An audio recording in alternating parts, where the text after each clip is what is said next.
Welcome to the New Chemist podcast. We're glad you're listening.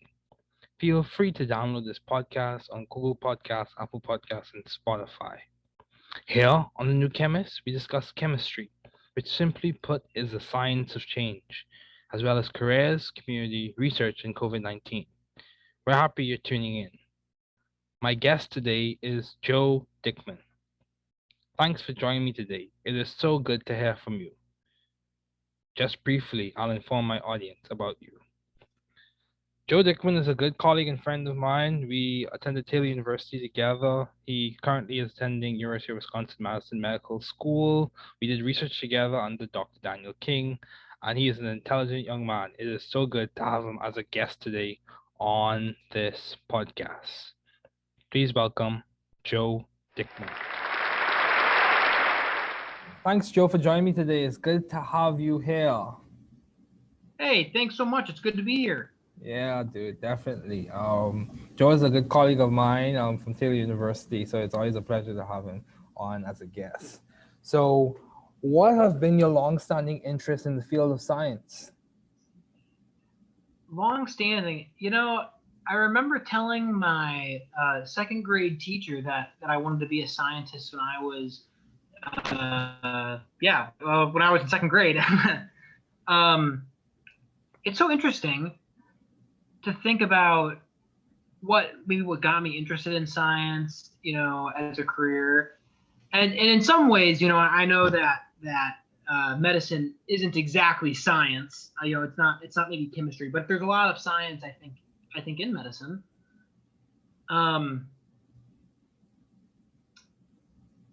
I would say that, especially, we really want to go back to the beginning, in second grade. When I told my second grade teacher what I wanted to be when I grew up, and I told her I wanted to be a scientist, I think the image I had in my mind was a guy in a lab coat mixing test tubes together, and then there being explosions. Okay, cool. Sounds like demo night at Taylor. yeah, exactly. Yeah, man. Yeah, so yeah. I'd be, when I came to Taylor, David, I was a biology chemistry double major, and I quickly realized that, I could do just biochemistry, and it would be a lot less classes required. Mm-hmm. And here's another thing. Although there are parts of biology I really like, as far as being part of the chemistry department, I think I watched demo day my freshman year. Of course, they didn't let the freshmen do the demos. Mm-hmm. And I watched, Dr. Kroll blow up those hydrogen balloons, and I think I knew pretty much right then and there that was going to be the department I wanted to be associated with. The ones that were blowing up the balloons. Yeah, dude, that's cool.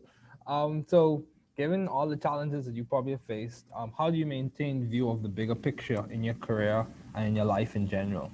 How do you see the forest for the trees? That's such a great question. And David, when in any sort of higher education, and I think that medicine, especially in the United States, can maybe even more than most. But I think it really applies anywhere. There's a danger, I think, in looking at just the step you're on. And it's so funny.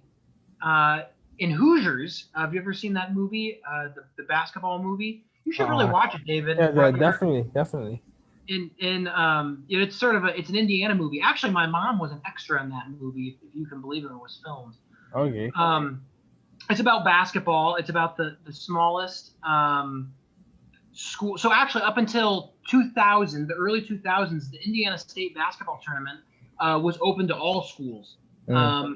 So, there were no divisions, is what I mean to say. So, like, there was no D1 school or, a Division A is what we call them in Wisconsin. Big schools didn't compete against big schools. Big schools could compete against much smaller schools. All right. So in Hoosiers, it's about the smallest school. They had like 100 kids who won the state tournament against schools that were much bigger. Okay. Actually, if you remember Ron, the guy at Taylor who he would swipe the cards Yeah, at the lunch line. yeah, I So think so. sometimes he was a little grumpy, but actually he went to Muncie Central High School. He was the one who played Milan High School. That would be the little high school in that movie. And in real life, there's a Wikipedia article on it called the Milan High School State Basketball Run. So you were Um, saying? yes. Anyway, in that movie, the coach says in tournament play, there's a tradition we only look at we only look at one step at a time, and you don't you always focus on just winning that one step. You know what I'm saying? Mm-hmm. You focus on beating the team, and you don't think about who you'll be playing until after you've beaten the team that is you're immediately going to be playing. Yeah, true. And I think that if you think about your career, especially your educational career, like that, it can get pretty discouraging. And the way I think I've been more blessed than most to have a physician father and a physician grandfather. I think the best way to keep my eyes on the goal, and not get bogged down into thinking about it step by step, is to sort of look at their practice. Yeah, dude. I know what you mean. I know exactly what you mean. You go home and he's got his schedule, and you know what life is like for him. And certainly your privilege is sort of the same way. I know your dad's a pediatrician. Yeah, that's right. Back in the family islands in Bahamas, and so I'm sure when you go home, it's sort of the same thing. You talk with him about how the practice is going, and that sort of reminds you what you've got your eyes set on. Yeah. Right now I've got graduate from medical school, and before that, 2 years ago, it was get into medical school, graduate Taylor. Yeah. And if I didn't have it would be so discouraging to just be thinking about those littler steps, although they're actually pretty big, when you're right in them. Yeah, I know. And think about the main goal, which in the case of Hoosiers, win the state tournament, instead of the littler battle of just win that one game, which of course is important in its own right, but you always got to have your eyes set on that big picture. Right? Yeah, I agree. Yeah, that's good. So, how did you seek or find the right environment for you to thrive scientifically and intellectually? Why did you choose Taylor? That's another way. In other words, why did you choose Taylor, and why did you choose Medical College of Wisconsin or the Medical College at Wisconsin-Madison or whatever it's called? Yeah. I'm a University of Wisconsin School of Medicine and Public Health. Okay. That's their big thing. They're so proud that they've got the public health in there. But anyway, to the main question here, what brought me to Taylor, and as far as what got me interested in medicine specifically, I talked about what got me interested in science. My second grade teacher, Mrs. Zimmerman. I would say for medicine specifically, it'd probably be my dad.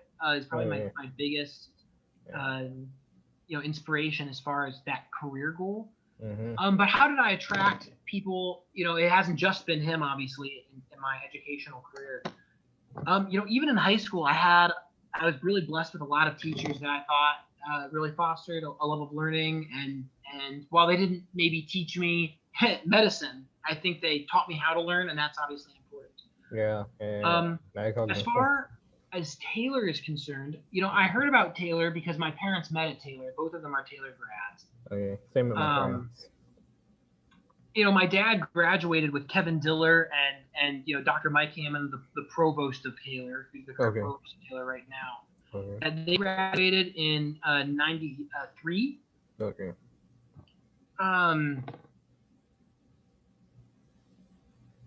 So I'd say that's sort of what brought me to Taylor. Was a desire to sort of follow in my dad's footsteps. I knew Taylor treated him pretty well, and he got into medical school, going to Taylor. So I figured that would be good for me as well. Yeah, that's true. And David, we didn't know each other my freshman year because I think you were at Georgia Tech. Is that where you were? Yeah, that's where I was. But if in some ways that's almost a blessing because I really feel like I wasn't I wasn't doing that well. Spiritually or maybe even mentally my freshman year. Oh wow. And it was sort of a struggle for me. I really miss my parents. I'm sure you can identify, your parents are in the Bahamas. Well, mine were in Wisconsin, so they're not even that far away comparably, but they're still like a 7 or 8 hour drive. Yeah, I didn't get to see them throughout the school year. Mm-hmm. So it was pretty hard on me, just, feeling a little homesick. Mm-hmm. And the only thing really that kept me at Taylor, really a few things, but one of them was Dr. Majors. He taught the freshman labs at Taylor, and he really instilled in me a love of chemistry, and a love specifically of Taylor's chemistry program, and that's what kept me there. And of course, after I got through that first year, I really ended up liking it quite a bit. And I got to, what was that? What caused the change? What caused the change from you not liking it to liking it? Well, for one thing, my then girlfriend, now wife, came to Taylor. So that helped. Okay, that's fair. That definitely helped. Okay, that's fair. And I got right with God in a lot of ways, I think, after that. So that certainly helped as well. Okay. And also, I got put in classes with other great professors. You've taken organic chemistry with Dr. Leroy Kroll, but also taking analytical chemistry with Dr. King was huge. And even into my junior year, I really have got only good things to say for all of the professors there at the chemistry department. And as far as what I think contributed to me staying, it would really be, I thought their instruction was just so high quality, and also I thought that my peers there were great. David, I really have to say it was great getting to know you, people like Hannah Ewing, Erica Mitchell, Andrew Carter. All of you guys really helped me a lot when I was there. So yeah, I guess I don't know. I feel like God just blessed me. I don't really feel like I earned or sought you guys out. In some ways, you guys sought me out. So thank you for that. Yeah, dude. I completely agree with you. Yeah, for me, I don't claim perfection in any way, shape, or form, and I make my share a bit of mistakes. So I don't think I've earned. Some things, but I'm grateful for what I do have, and I'm grateful for the people I've met. So yeah, dude, definitely. I share the same sentiment. I'm grateful for knowing y'all at Taylor, and yeah, it was a good time. So why did you choose University of Wisconsin-Madison for medical school? Well, for one thing, they were one of only 2 schools to accept me, and another thing is that there, as much as I love Taylor, and I really did, David, it really blessed me in so many ways, and thank you, because you were a part of it.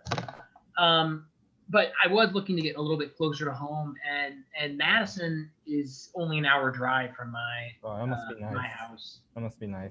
It is very nice. And actually, I'm sitting in my parents' house right now.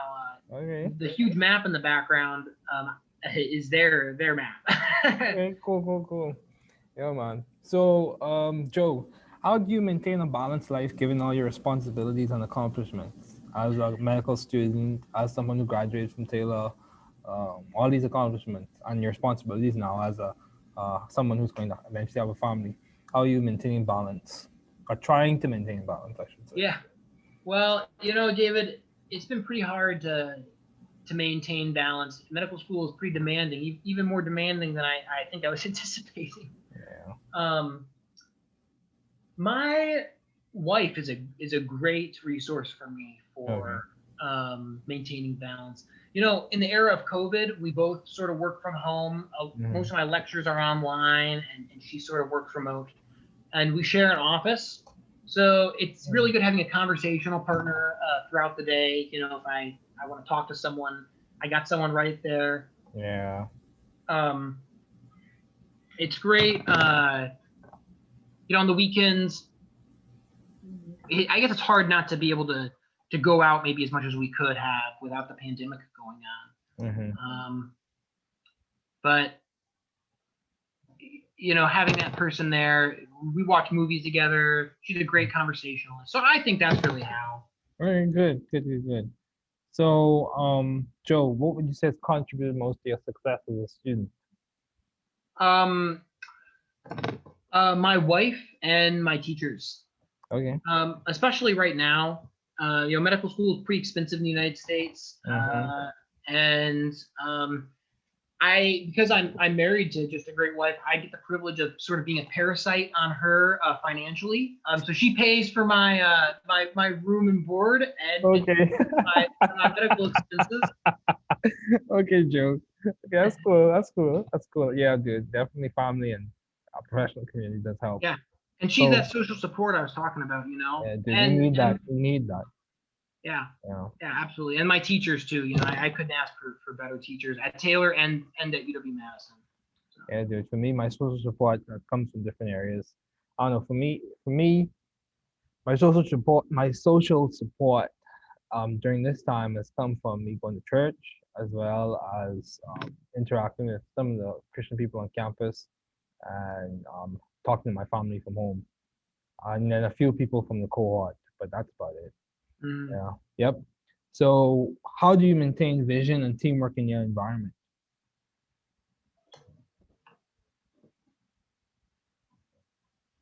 You know, that's a really good question, David, and I'm not sure that I'm doing that great of a job. But in my defense, I think it's pretty hard to do a good job in this era of COVID. You know, Yeah, dude, I agree. I agree, Joe. I agree. I completely agree. Yeah. I know that, you know, healthcare and medicine is a team sport, you know, and Mm-hmm. I wish I could involve my fellow medical students a little bit more, but you know, we're not really supposed to meet outside of you know, very specific circumstances. So yeah, I really don't know how well I meet that ideal. Okay. But I think I got room to improve, and when we're Good. all vaccinated, hopefully that'll change. Okay, dude, that's fine. That's completely fine. Joe, I respect that you being like your normal self. You're being completely honest and upfront, which is something I respect. So, why did you choose biochemistry as a field to major in? You spoke about how you were interested in biology and chemistry, but was there something specific or any particular topic of interest that caused you to choose that as a major? Well, I've already talked about how the explosions on demo day were a Yeah, big. yeah, yeah. Those are always good. Um, you know, I really don't. The other reason is so much, you know, lamer. Yeah. But I really was enjoying. You know, I talked about how my freshman year was hard, and it really was. One thing though that I'm blessed to say it was not really academically that bad for me. Okay. Or at least, you know, it was a college class, so at the collegiate level, you know, classes are challenging, but Mhm. and they were challenging for me, but I enjoyed academic success in it. And I guess I thought to myself, you know, if I can perform pretty well in these classes, Mhm.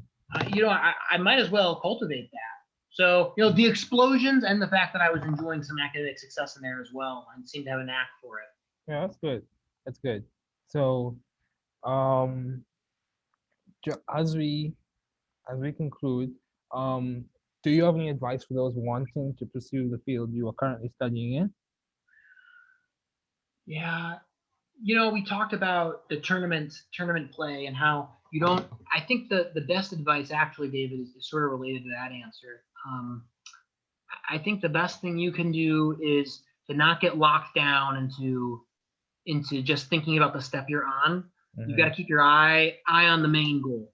You know, Yeah. so if medicine is what you want to study, and yes, you have to think strategically. How can I get into medical school? And you have to think, how can I win the game? You know, the littler game right now to Mhm. contribute to that main goal. You know, Yeah. 2 years ago it was how can I get into medical school? How can I get my bachelor's degree? That type of thing, and working towards that. But at the Mhm. same time, never losing sight of the fact that smaller goal is contributing to the larger goal of being an attending physician. You Yeah. know, so I Very think good. that's probably the thing. My best advice is try to keep your eye on the prize there. And I know not everyone is blessed with, you know, a physician parents to help them Yeah. sort of keep your eye on the prize. I think my goal to you would be find some kind of physician mentor. You know, Uh-huh. Mhm. Yeah. for I me, agree. it was my dad, and it's super easy for me. I'm sorry, it's not easy for everyone. Find a physician mentor. Mhm. Spend time with them. You know, in the summer or when you're home. Mhm. That way you can really help you keep your eye on the prize. Yeah, I agree. Every single person in medical school that I have met and talked to a lot about this, not all of them have parents as physicians. Actually, very few of them do. All of them have got physician mentors that they look up to. Yeah. Find a physician mentor. If medicine's your goal, find a physician mentor. Mhm. Talk with them, spend time with them, shadow them. There can be great resources in so many ways. Yeah, I agree.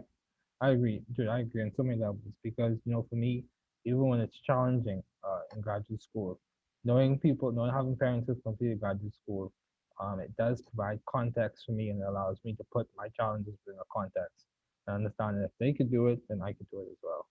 And then also, keeping your eyes on the prize. That even from me, or me, both you and I have the same faith tradition.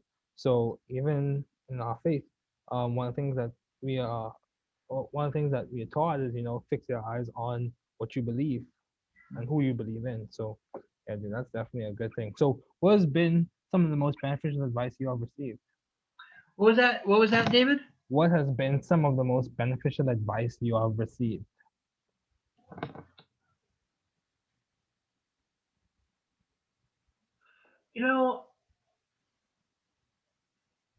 This is a quote from a book, but Okay. my wife has told me this before. Mhm. The quote goes something like, "Things are rarely as bad as they seem." Okay. And for me personally, I can be prone to being a little bit of a pessimistic thinker, especially in regards to my career. I don't know if you could tell us, but in college, I was always afraid that I wasn't going to get to medical school, or it was going to be a big struggle for me. You know what I'm saying? Okay. Yeah. And my wife gave me that bit of advice. And the quote comes from To Kill a Mockingbird. Atticus says it to Scout. That things are never as bad as they seem. So if you're prone to, like me, sort of doomsday thinking, that can be maybe something that can help lift you out of that. Okay. Yeah. Yeah, dude. I agree with that as well because, you know, when you start concentrating on the negative things that are happening, it could lead to a downward spiral. Mhm. Yeah. So you have to, again, and these are the things that center my thinking and kind of keep me grounded from slipping into like a bunch of other extraneous things. But you know, it says one of the things that we taught in the faith tradition is to be aware of what you're thinking about, be aware of what you're Mhm. thinking and how you're thinking. So I completely agree. But Joe, it was definitely good to have you on, and thanks again for joining me. Hey, thank you.